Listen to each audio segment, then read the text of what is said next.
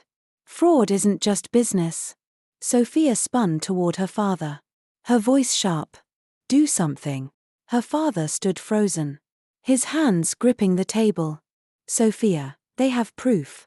Noah's expression turned cold. "The deal is off. And so is the wedding." The silence that followed was deafening. Sophia whipped around, her face contorted with anger. "You have no idea what you've done." I met her glare with unwavering resolve.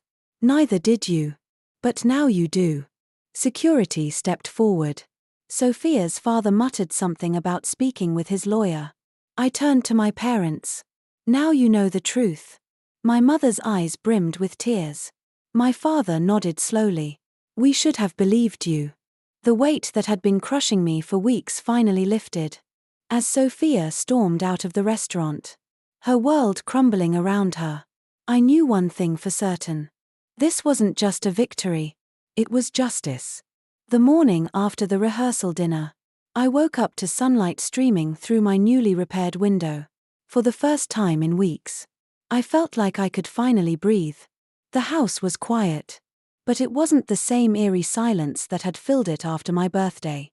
This silence was peaceful, grounding, the kind that reminded me that, for now, I was safe. I reached for my phone, half expecting more threats from Sophia. But instead, I found a text from Leah. "Have you seen the news? Check the headlines." Curious, I sat up and opened a news site. My breath caught in my throat. Westwood Developments faces investigation. CEO steps down amid fraud allegations. Beneath the headline was a second, smaller one. Local woman charged with fraud and criminal conspiracy. Sophia. A knock on my front door snapped me out of my daze. I pulled on a sweatshirt and made my way downstairs. When I opened the door, my parents stood there, a large box in my mother's hands. My father carrying what looked like old photo albums. For a moment, none of us spoke. Then, my mother cleared her throat. We found some things in the attic," she said quietly. "Things that belong here." She set the box down on the entryway table. Opening it gently, inside, wrapped in soft fabric, was an old locket. My grandmother's locket. My throat tightened. I thought this was lost. My mother shook her head, her eyes full of regret. Sophia took it years ago. She told us you didn't want it. I clenched my jaw. Of course she did. Dad sighed, rubbing a hand over his face. We should have asked you, Maddie, about the house, about everything. I looked between them, searching for anger, but all I felt was exhaustion. You should have. I agreed. But now you know the truth. Mom's eyes welled with tears. Can we come in? I hesitated just for a moment before stepping aside. They followed me into the living room, taking in the space like they were seeing it for the first time. Dad let out a low whistle. You really did a beautiful job, kid. Mom nodded, tracing a hand along the back of the sofa. This house, it's more than just property, isn't it? I exhaled softly. It always has been. They exchanged a look before my father finally nodded.